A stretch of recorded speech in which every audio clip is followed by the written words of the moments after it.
Assalamualaikum warahmatullahi wabarakatuh.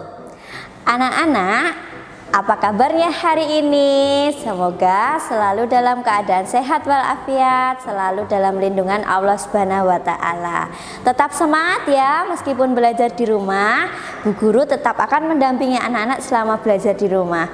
Hari ini ketemu lagi dengan Bu Nia, akan belajar tema 4, subtema 3 dan subtema 4. Subtema 3 berjudul Keluarga Besarku dan subtema 4 berjudul Kegiatan Bersama Keluarga. Tentu anak-anak di rumah selalu bersama keluarga ya, ada keluarga inti dan ada keluarga besar. Yang lalu kita sudah belajar keluarga inti. Nah, keluarga inti adalah ada ayah, ibu, dan anak. Anak itu bisa kakak dan adik.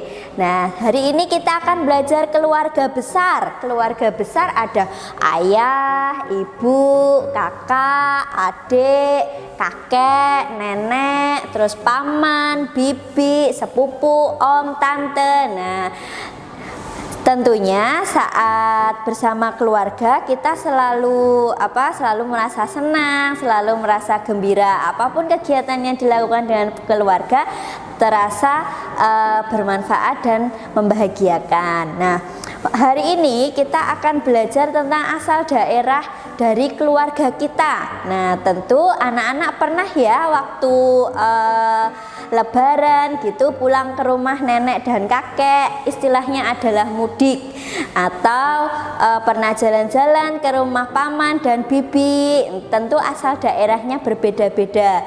Ada yang tetap di lingkungan Yogyakarta tapi beda kabupaten, ada yang paman bibinya rumahnya di Bantul, ada kakek neneknya yang rumahnya ada di Sleman, ada di Kulon Progo, atau lintas provinsi juga bisa, ada yang di Purworejo, Cilacap, terus Ngawi seperti Bunia, terus Madiun, Malang, Surabaya, dan lain sebagainya. Nah, nanti tugas anak-anak menanyakan ke ayah bunda, atau anak-anak sudah tahu asal daerahnya kakek nenek di mana, asal daerahnya paman, bibi dari mana. Oke, nanti bertanya ya. Siap. Selanjutnya kita akan belajar tentang anak-anak kalau di rumah selalu membagi tugas atau tidak. Membagi tugas dalam pekerjaan rumah seperti menyapu, mengepel, membersihkan jendela, mengelap jendela, terus mencuci piring. Ada jadwalnya atau tidak di rumah? Ada ya, bisa dibagi. Kalau belum ada bisa dibagi.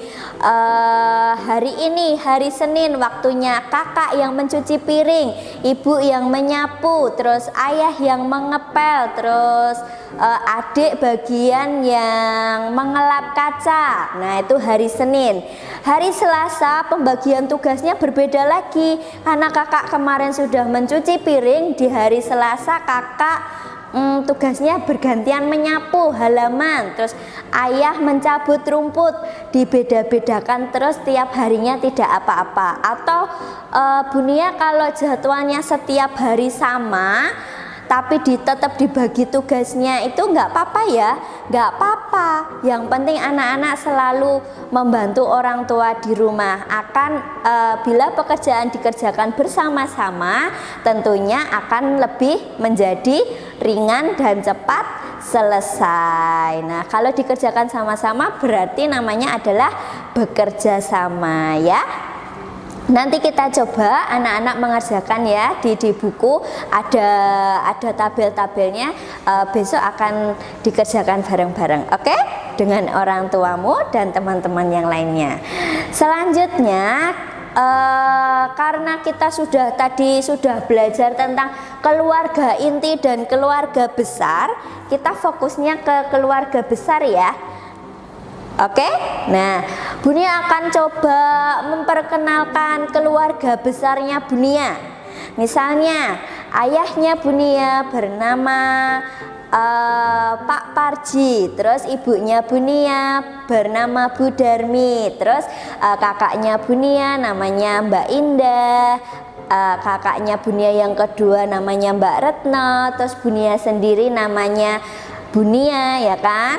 Bunia sendiri yang ketiga. Terus Bunia punya kakek namanya adalah Mbah Katiman, karena Bunia manggilnya Mbah ya, atau Simbah atau Kakung, anak-anak juga bisa.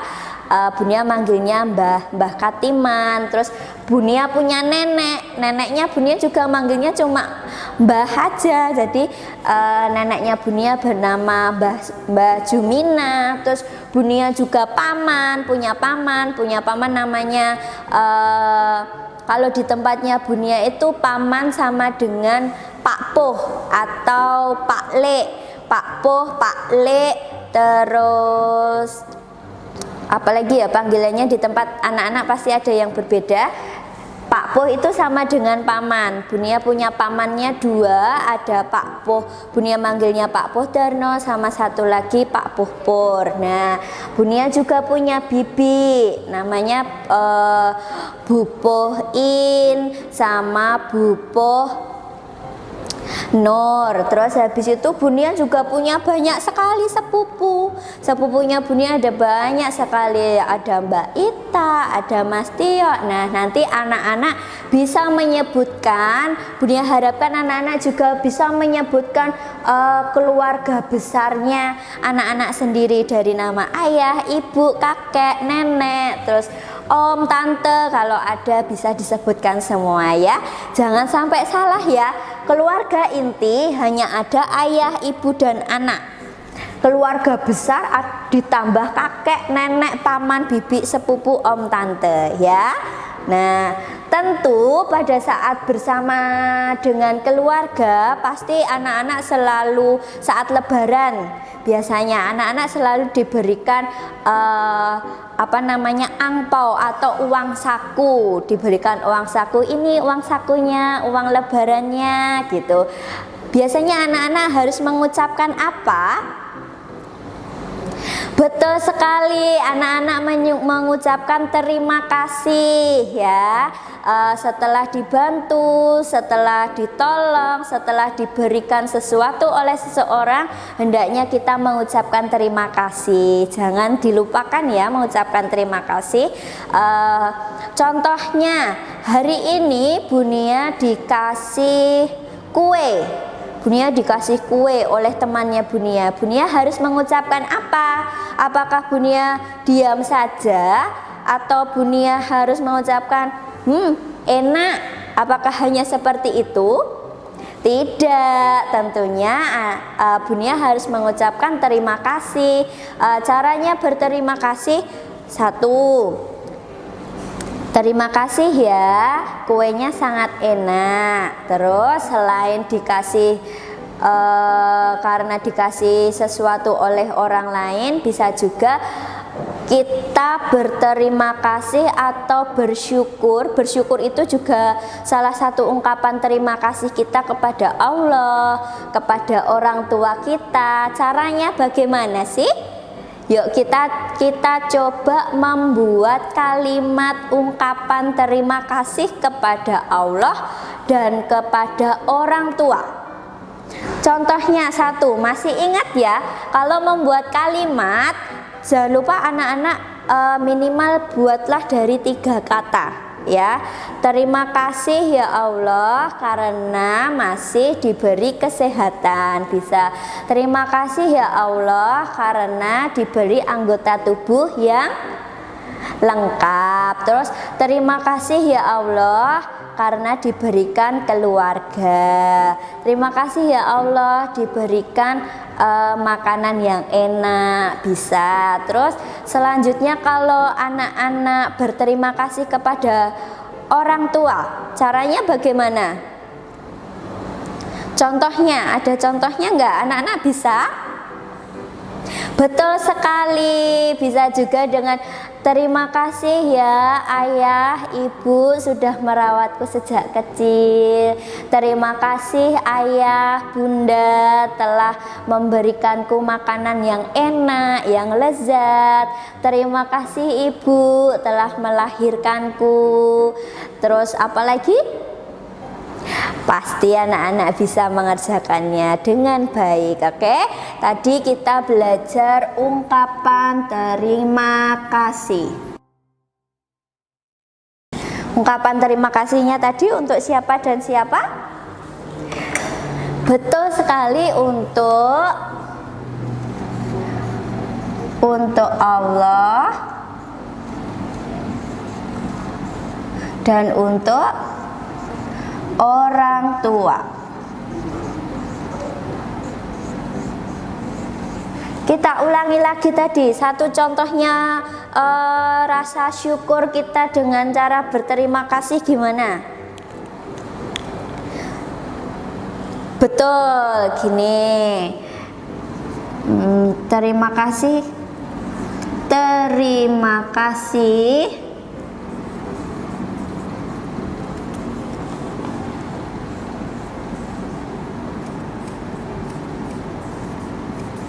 terima kasih ya Allah telah memberikan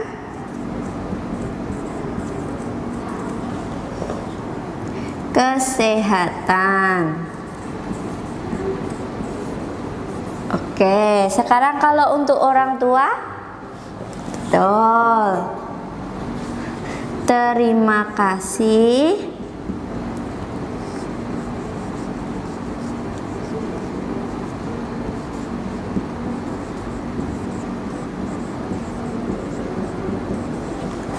telah merawatku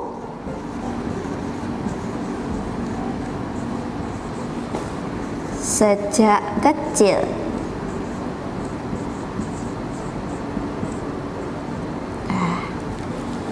Ya, bisa ya membuat kalimat ungkapan terima kasih atau rasa syukur kita kepada Allah dan orang tua? Tentu bisa, anak-anak sangat hebat. Selanjutnya kita akan belajar, dulu anak-anak pernah membandingkan benda ya. Dulu membandingkannya hanya dengan melihat angka yang dijajarkan, angka lebih kecil lebih besar, betul kan? Terus ada benda lebih banyak lebih sedikit. Kita masih akan menggunakan benda tersebut tapi dengan cara mengukur panjang benda dan mengukur berat benda. Nah, mengukur panjang benda kita bisa menggunakan satuan baku dan satuan tidak baku. Satuan bakunya kita bisa menggunakan penggaris dan meteran yang ada angkanya, itu adalah satuan baku. Biasanya memakai di belakangnya menggunakan sentimeter.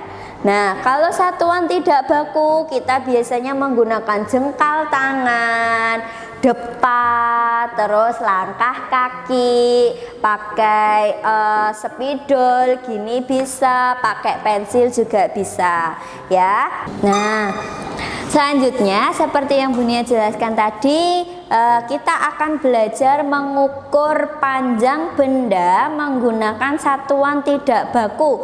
Bisa menggunakan jengkal tangan, bisa menggunakan spidol atau pensil, bisa juga menggunakan langkah kaki kalau tempatnya sangat besar. Terus bisa juga menggunakan depa tangan kayak gini. Itu juga bisa. Kalau ruangannya sangat besar tidak mungkin dihitung dengan jengkal tangan. Seperti lapangan kayak gitu kan nggak mungkin tuh anak-anak pakai jengkal, nanti capek banget. Nah, kita akan coba mengukur meja dengan menggunakan jengkal tangan.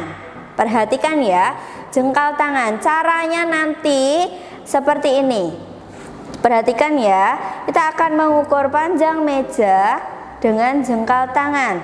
Satu telapak tangan kayak gini dihitung satu. Lalu jempolnya jangan dipindah sampai jari kelingking menyatu dengan jempol.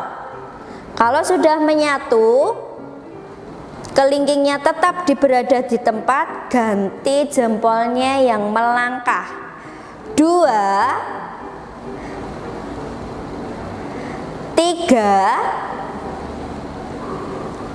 lebih. Berapa tadi? 3,5 jengkal tangan. Lalu kalau buku ini, yuk panjang buku ini kita ukur memakai spidol. 1,5. Kalau meja tadi kita ukur pakai spidol. 1, 2, 3, hampir 4. 3, 4 kurang sedikit ya. Kalau buku ini kita ukur pakai jengkal tangan, kira-kira berapa ya? 1 lebih sedikit. Kalau spidol ini kita ukur pakai jengkal tangan, pas 1 jengkal tangan.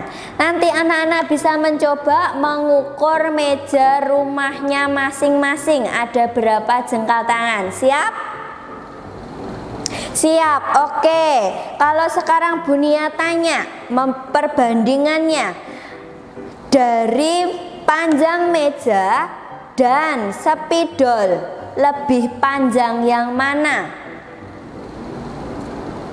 Betul, lebih panjang meja karena tadi panjangnya ada 3,5 jengkal tangan, sedangkan spidol hanya 1 jengkal tangan.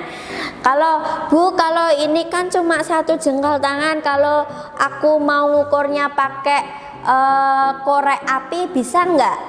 Bisa sekali, nanti ada jadi banyak sekali, 1, 2, 3 kayak gitu bisa. Selanjutnya setelah mengukur panjang benda, sekarang kita belajar mengukur berat benda. Nih, Bunia punya timbangannya. Nih, timbangannya seperti ini. Sebelumnya Bunia tanya dulu, antara spidol dan buku tulis menurut anak-anak lebih berat yang mana? Betul sekali, lebih berat buku ya, karena lebih besar. Nah, kalau menurut anak-anak, buku dengan meja lebih berat yang mana? Betul, lebih berat meja. Kalau spidol dengan meja lebih ringan yang mana? Hebat, lebih ringan spidol. Nah, kita coba dulu. Nih,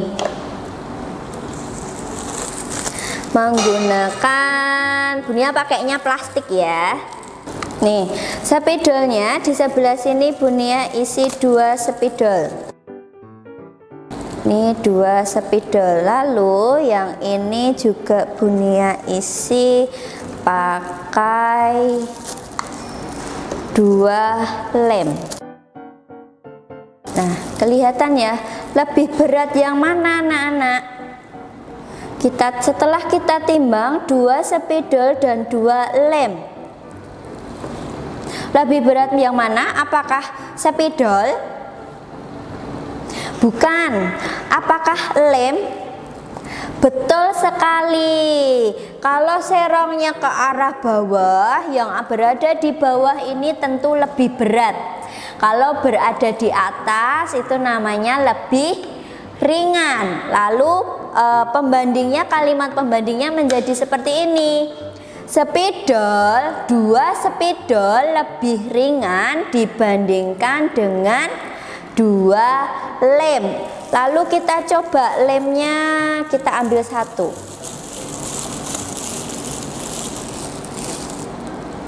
Nah, sekarang gini, berubah atau tidak? Berubah ya. Nah, sekarang yang ke bawah, yang berada di bawah apa? 2 spidol, betul banget, yang berada di bawah 2 spidol. Nah, berarti 2 spidol lebih berat dibandingkan dengan 1 lem. Lalu kita coba 1 lem dengan 1 spidol.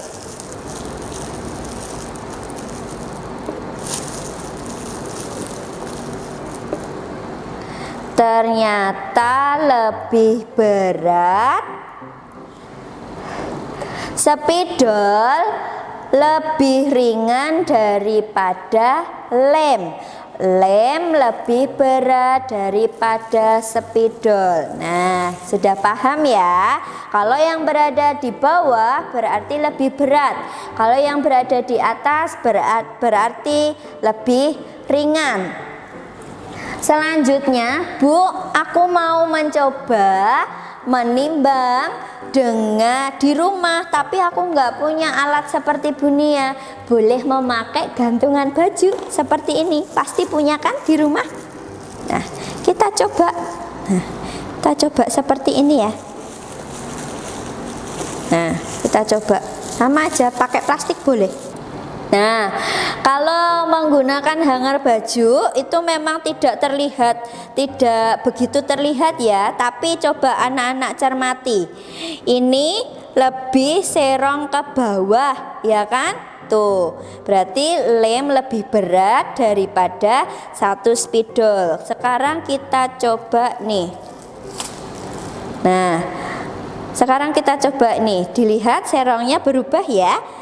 Nah, berarti satu lem lebih ringan daripada dua spidol. Nah, untuk lebih jelasnya besok anak-anak mengerjakan di buku Yudhistira ya, di buku Yudhistira, di buku pena banyak sekali latihan-latihannya. Selanjutnya anak-anak belajar tentang nih. Ini ada spidol warna hitam, ada spidol warna merah, ada warna biru. Kira-kira gunanya spidol itu untuk apa sih? Gunanya spidol? Betul sekali, gunanya spidol adalah untuk mewarnai bisa, untuk menulis bisa. Anak-anak masih ingat apa saja alat yang digunakan untuk menggambar? 1, buku gambar, betul. 2, apalagi? Pensil, hebat sekali. 3, apa? Penghapus, oke boleh.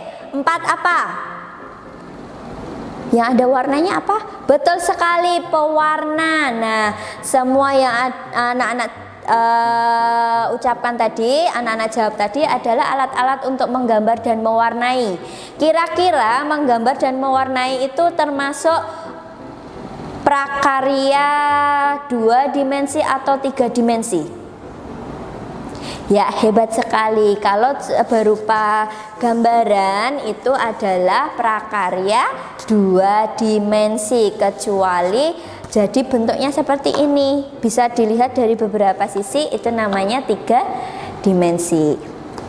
Nah, sekarang Bu Nia akan mengajari anak-anak membuat prakarya dengan menggunakan bahan alami.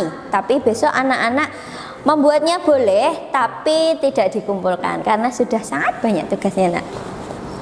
Tuh. Di subtema 4 anak-anak akan belajar meronce. Meronce apa sih Bu Nia? Meronce adalah menyusun menggunakan tali. Menggunakan tali disusun dimasukkan ke dalam tali kayak gini atau benang, namanya meronce. Meronce hari ini kita menggunakan bahan alami. Bisa menggunakan batang daun pepaya seperti ini.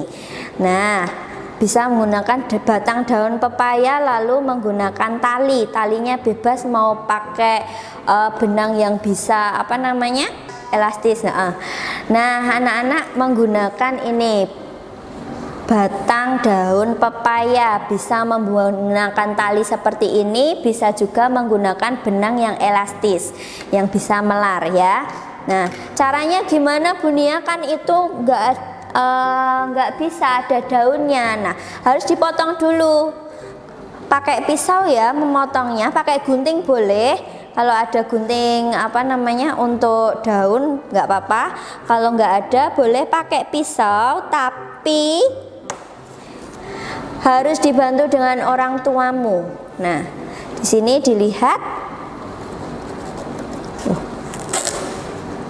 Nih, ada lubangnya. Nih, ada lubangnya ya. Nah, lalu dipotongi kecil-kecil.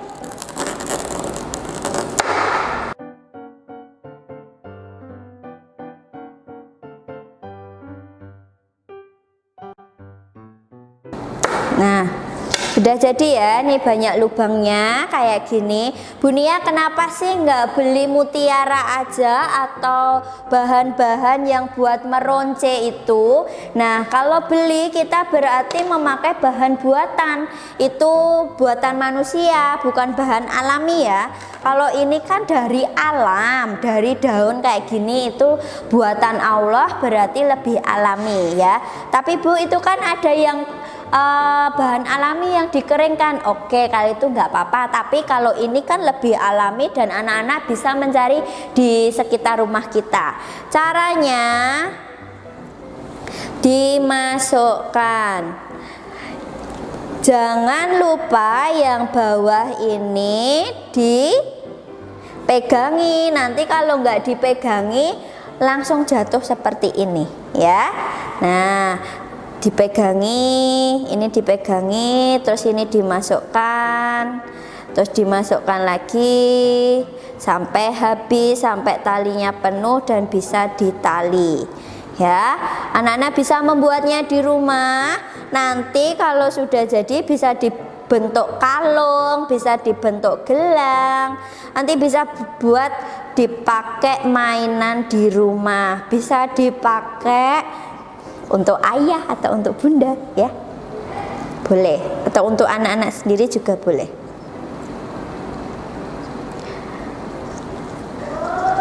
Nah, kurang lebih seperti ini, lalu dipakai seperti ini. Ini dipakai untuk kalung. Tarat, sudah jadi. Nah, setelah jadi ini berarti pembelajaran dengan Bu Nia sudah selesai. Tetap berada di rumah, sehat selalu, makan makanan yang bergizi, berolahraga, istirahat yang cukup, selalu cuci tangan, keluar rumah pakai masker, dan jangan lupa terus selalu berdoa supaya pandemi segera berakhir, kita segera belajar di ruangan ini, di sekolah dengan Bu Guru. Oke? Dadah, assalamualaikum warahmatullahi wabarakatuh.